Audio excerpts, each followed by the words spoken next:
Good Boy is a very unusual film. It's a horror story told through the eyes of a dog. The dog, Indy, moves to a remote country house with his owner, Todd, and his owner appears to be unwell.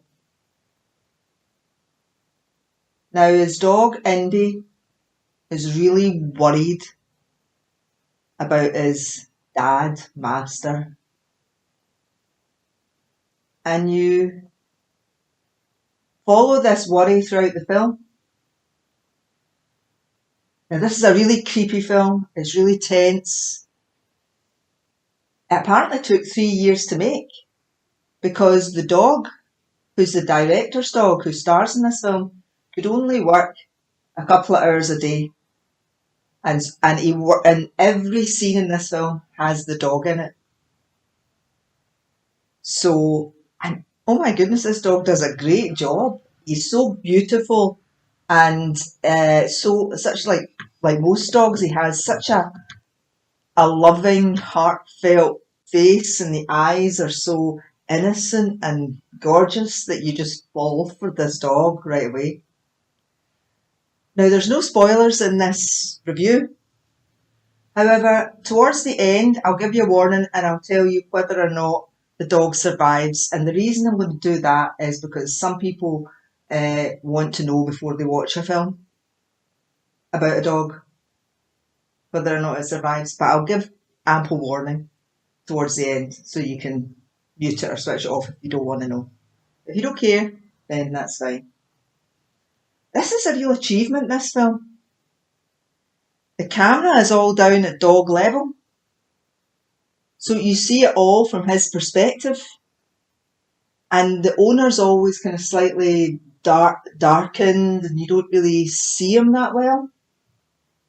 And the only dialogue in the film is kind of in the distance. The owner talking on the phone to his sister or talking to a specialist at the hospital about his condition.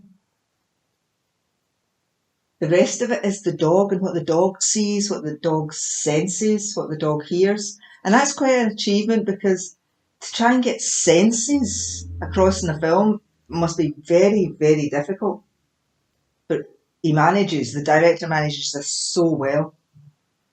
It's a real edge of your seat film because you really, really care about the dog. Much more than the owner. But the dog cares about the owner. And that's the kind of tragedy in there.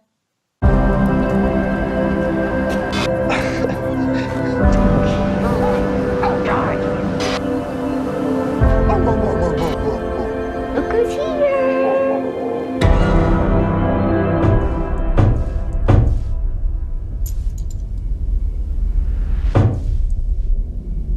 So Todd moves to this house in the country, which his sister says is haunted, to recuperate from an illness that we don't hear much of the detail of.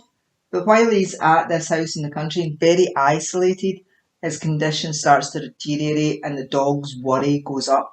And the dog's seeing things, spectres, and he's hearing dogs crying in the basement and he's seeing visions. And you don't really know if these are real spectres and real supernatural events or it's the dog's imagination. It's how the dog sees this situation that it's panicking about. It's panicking about the well-being of his owner.